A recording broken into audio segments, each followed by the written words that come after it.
Dear viewers, the following stories are inspired by real events.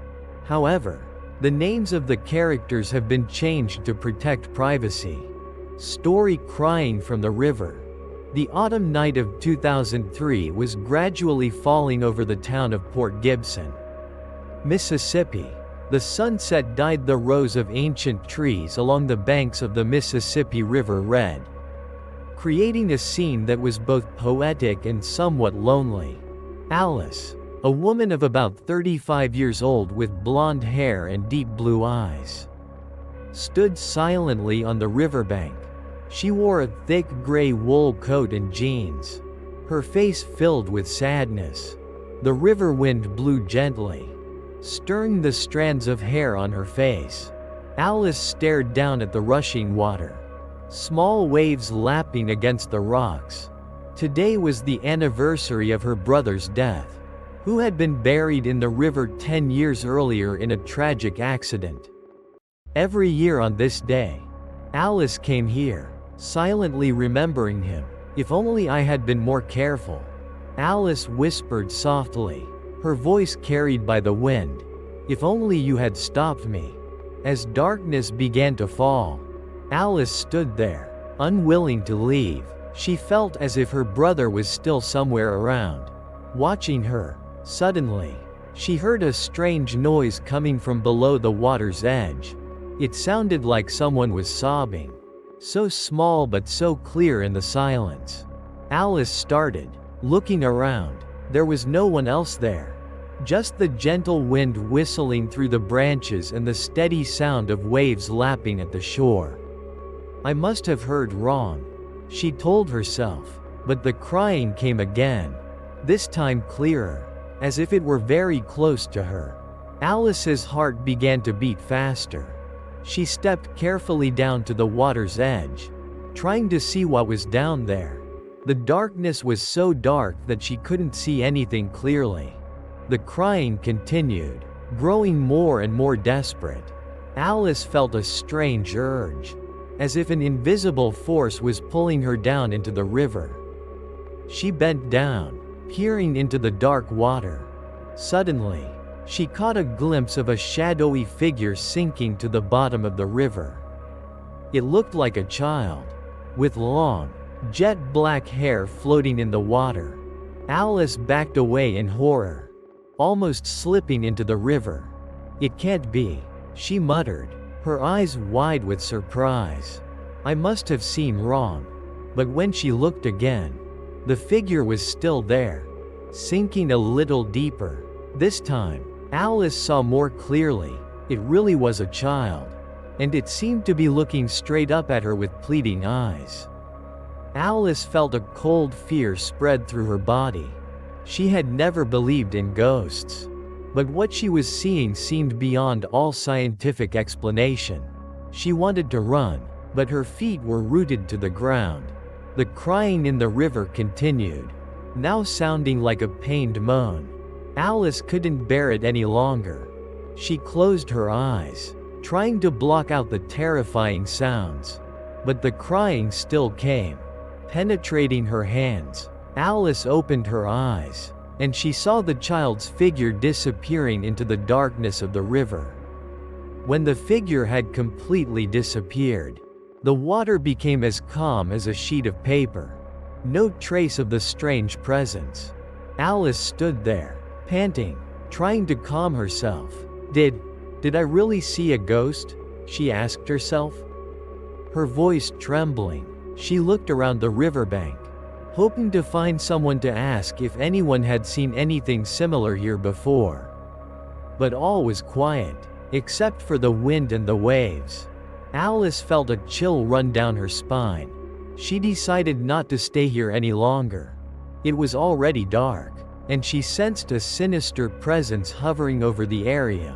Alice turned quickly and walked quickly toward the path leading into town.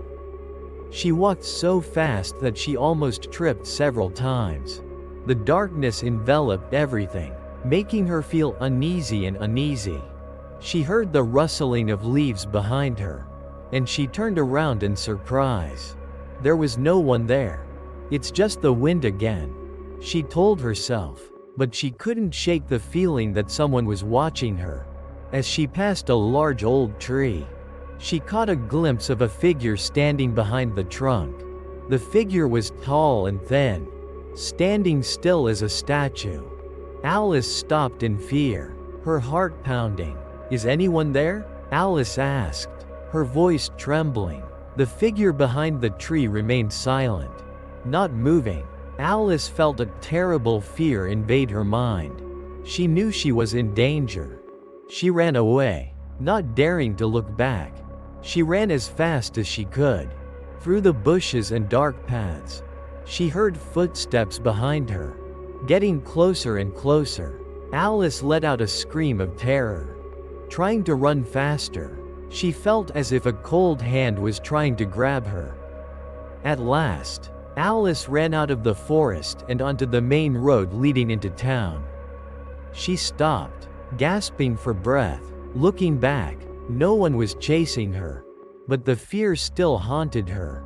She knew that what she had seen and felt at the riverbank was not an illusion. This river was hiding a dark secret, and she had accidentally touched it. Alice hurried back home, locked the door and curtains. She huddled on the sofa, trying to calm down, but in her mind still appeared the image of the child drowning in the river and the tall figure in the darkness. That night, Alice had a long sleepless night, and she knew that her life would never be the same again. The next morning, the pale sunlight shone through the cracks in the window, but could not dispel the coldness that still clung to Alice's house. She lay on the bed, tossing and turning, unable to sleep. The image of the child in the river and the tall figure in the woods kept lingering in her mind. Every small sound made her jump. Finally, Alice decided to get out of bed. She walked downstairs, trying to make a cup of coffee to wake herself up. Her hands were still shaking as she held the kettle. There was a gentle knock on the door, startling Alice, causing her to drop the cup. "Who is it?" she asked, her voice cracking slightly. "Alice, it's me, Sarah," a woman's voice called from outside. Alice breathed a sigh of relief, rushing to open the door. Sarah, her best friend since high school, stood there with a worried look on her face. "Alice, are you okay? I called you several times but you didn't answer," Sarah said, walking into the house and hugging Alice. "I heard you went to the riverbank alone yesterday. I was worried." Alice led Sarah into the living room, where the broken pieces of the coffee cup were still scattered. She told Sarah about what she had seen and felt at the riverbank last night. From the pitiful crying to the shadow of the child and the tall figure in the woods.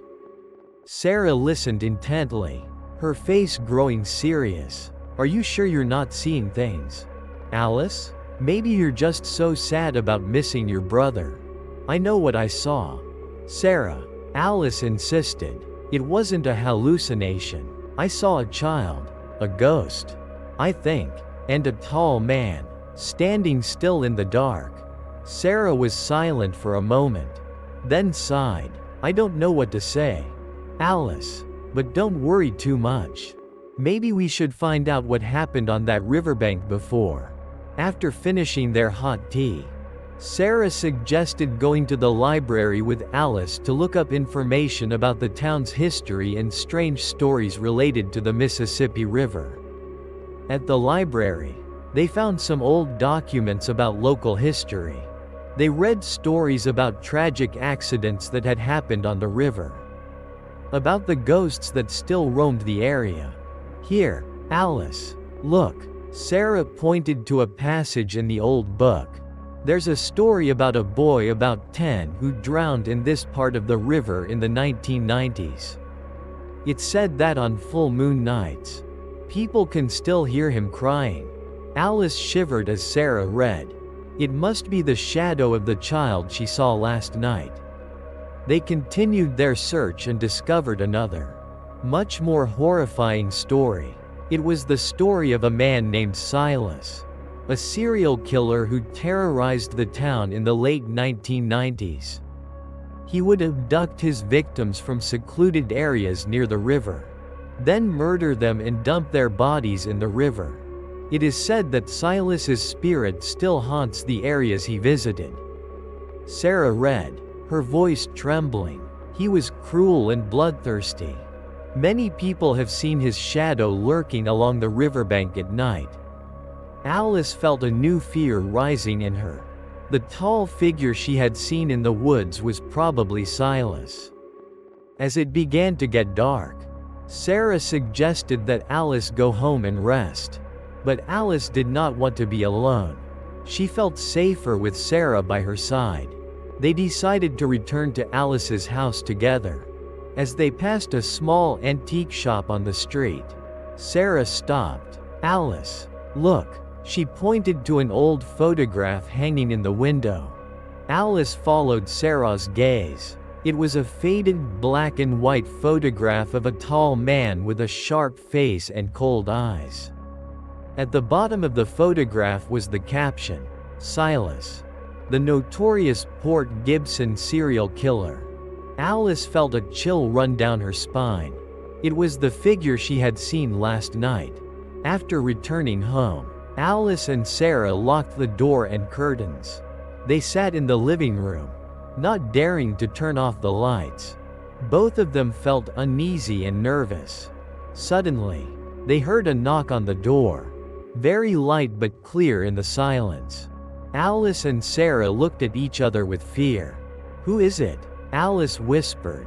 There was no answer, but the knock came again, louder this time. Sarah timidly approached the door and looked through the keyhole. She saw no one. "There's no one," Sarah said, her voice trembling. It must be the wind. But Alice didn't believe it. She felt a terrible presence outside, watching them. They sat silently in the living room, listening to every sound. The wind whistling outside the window sounded like someone was moaning. The shadows of the trees swaying on the balcony looked like bony hands trying to reach inside. Suddenly, there was a loud noise from the back of the house, as if someone had thrown a stone at the kitchen window. Alice and Sarah jumped and screamed. They rushed to the back of the house, but saw nothing. The kitchen window was still closed, not broken. "What just happened?" Sarah asked, her voice trembling. "I don't know," Alice said, feeling her heart stop, "but I'm sure it wasn't the wind." When they returned to the living room, they were horrified to find that the front door was ajar. A cold wind blew in, carrying with it a musty, stale smell. Alice and Sarah stood rooted to the spot, not daring to move. They sensed that someone had entered the house. From the shadows of the hallway, a tall figure slowly emerged. The figure was frighteningly familiar. It was the man Alice had seen in the woods last night. Silas, the serial killer. He stood there, in the darkness, staring at Alice and Sarah with cold, hateful eyes. A terrifying smirk appeared on his face. "Welcome back," he said, his voice hoarse and menacing. "I've been waiting for you." Alice and Sarah stood frozen in the living room, staring at the tall figure standing in the doorway. Silas's face was hidden in the darkness. Only his cold eyes and crooked smile were visible, making Alice feel a sense of utter terror. How did you get in here?" Alice stuttered, her voice trembling. Silas stepped into the room, the yellow light falling on his face, revealing cruel lines and deep-set eyes filled with hatred. He slowly closed the door, the click echoing in the quiet space like a verdict. "The way I always come in," he replied, his voice hoarse and threatening. "You think you can escape me, Alice?" Sarah stood in front of Alice, trying to protect her friend. "What do you want? We didn't do anything to you," she said, her voice trembling but still trying to sound strong. Silas sneered, his eyes sweeping over Sarah with contempt. Get out of the way. Brat, I have no business with you. I just want to talk to Alice. Alice grabbed Sarah's hand, pulling her back. Don't interfere. Sarah, let me talk to him. No, Alice, I won't let him hurt you, Sarah said firmly, looking Silas straight in the eye with a defiant look. Silas sighed, shaking his head in frustration. You've always been like that, Alice. There's always someone to protect you. But this time it's different. No one can save you. He took another step towards them, forcing Alice and Sarah to step back. They felt cornered, with no way to retreat. What do you want from me, Silas? Alice asked, trying to keep her cool. Why did you come to me? Why? Silas smirked. Do you think I'll forget what you did? You made me pay, Alice. And now it's your turn to pay. Alice felt confused. She couldn't remember what she had done to make Silas hate her so much. I don't know what you're talking about, she said, her voice genuinely confused. I've never met you before. Stop playing innocent, Alice. Silas growled, his voice full of anger. You know exactly what I'm talking about. 10 years ago, you saw it all. Alice suddenly remembered. 10 years ago, she had witnessed a kidnapping near the river. She had called the police, and Silas had been arrested.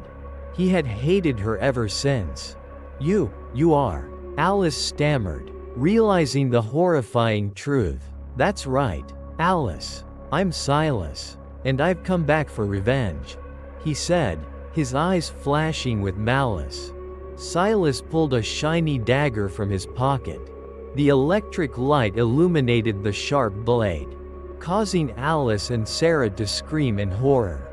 Run, Sarah, Alice shouted, pushing her friend toward the back door. Sarah hesitated for a second, then quickly realized the danger. She rushed towards the kitchen door. Trying to unlock it, Silas lunged at Alice. Dagger raised. Alice screamed and backed away. Trying to dodge, he swung the knife at her. Alice leaned out of the way, but she felt the blade graze her arm. A bright red streak appeared. Alice, Sarah shouted from the kitchen door, but the door was stuck. She tried her best to open it, but to no avail. Alice felt a sharp pain in her arm, but she had no time to care about the wound. Silas lunged again, this time faster and more aggressive. Alice tried to fight back. She threw the table lamp at Silas, but he easily dodged it. He grabbed her hair, pulling hard, causing Alice to fall to the floor. Silas was on top of Alice, his face close to her ear, whispering horrible words. You will pay for what you have done, Alice. You will suffer the pain I have suffered. Alice struggled, but her strength was no match for his. She felt the cold blade pressing against her neck. At the most critical moment, the kitchen door swung open, and Sarah rushed out, holding a heavy bronze chandelier in her hand. Without hesitation, Sarah swung the chandelier at Silas's head. There was a loud thump. Silas screamed in pain and fell to the floor, the dagger flying away. Alice quickly crawled up, and together with Sarah, retreated, keeping a distance from the motionless murderer. But they knew that this was not the end. Silas was still alive, and he would not let them off easily.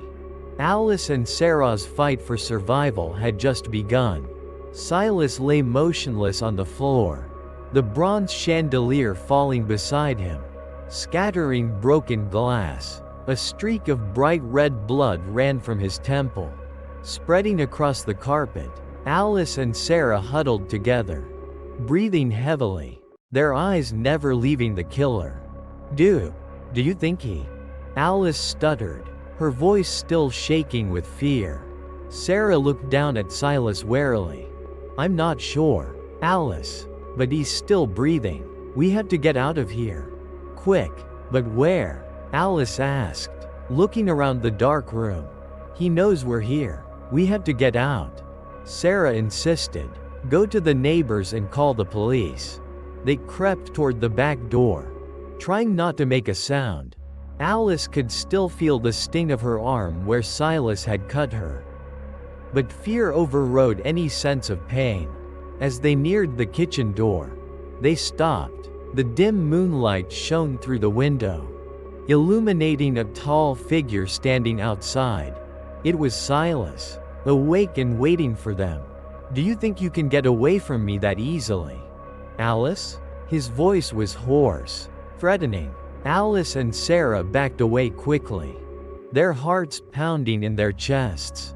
They were trapped again. What do we do? Sarah whispered, looking at Alice with concern. Alice thought quickly. They couldn't face Silas head-on. He was too strong and armed.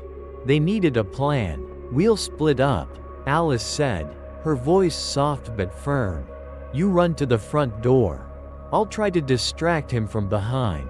No, Alice, I can't leave you, Sarah protested, grabbing Alice's hand. It's the only way. Sarah, Alice said, looking her friend straight in the eye. You have to call the police. I'll be fine. Sarah hesitated for a moment, then nodded nervously. You have to be careful. Alice. Alice nodded, and the two girls moved quietly toward the front and back doors. Sarah slowly unlocked the front door, trying not to make a sound. As Sarah opened it, Silas suddenly appeared at the end of the hallway. Having guessed their plan, where are you going, you two mice? He growled, charging towards them. Sarah quickly threw open the door and ran out into the darkness of the garden. Alice had no choice. She hurried to the back of the house, Silas hot on her heels. She ran into the kitchen, grabbed a large kitchen knife from the table, and turned to face him. Silas stopped, looking at the knife in Alice's hand with disdain. You think that can do anything to me, Alice? He sneered. I'll defend myself, Alice said, her voice shaking but still determined. Silas slowly approached Alice, showing no fear. You're just making things worse, Alice. As Silas approached, Alice suddenly rushed forward, swinging the knife at him. Silas quickly dodged, but the knife grazed his arm, leaving a small cut. Silas let out a furious roar, snatching the knife from Alice's hand and throwing it on the floor. Alice tried to run away, but he grabbed her hair and pulled her back. You'll pay, Silas growled, raising his hand to slap Alice. Just then, a loud noise came from outside the kitchen window. A large rock had broken the glass. Flying into the room, Silas turned around in surprise. And that was Alice's chance to struggle out of his grasp. Alice quickly ran out of the kitchen, heading towards the living room. Silas chased after her, still angry at the sudden attack. When Alice ran to the living room, she saw Sarah standing at the front door, holding a large piece of wood in her hand. Sarah had returned to help Alice. Alice, catch it, Sarah shouted, throwing the log at Alice. Alice quickly grabbed the log and turned to face Silas. He had just entered the living room, and when he saw Alice holding the log, he paused for a moment. You think you can beat me? Silas sneered, but there was a hint of hesitation in his voice. Alice did not reply. She clenched the log in her hand, ready for the final fight. She knew that this was the only chance for her and Sarah to survive. She would not let Silas hurt them again. Alice clenched the log in her hand, looking straight into Silas's eyes. He stood there, in the middle of the dark living room, his eyes flashing with anger and contempt. Sarah stood next to Alice, also clutching a ceramic table lamp, ready to fight. What do you think you can do to me with that log, Alice? Silas growled, his lips curling into an arrogant smile. I've killed so many people. A piece of wood is nothing. You won't kill anyone else. Alice said, her voice firm, no longer trembling. "We won't let you hurt anyone else." Silas rushed towards them, as fast as a wild animal. Alice and Sarah attacked in unison. Alice swung the wood at Silas, who ducked to avoid it. But Sarah managed to hit him with the table lamp. There was a loud thump. Silas staggered back, holding his head and groaning. Alice and Sarah didn't miss the opportunity. They continued to attack him. Alice used the wood to hit his hand, causing him to drop his dagger. Sarah continued to smash the table lamp into him.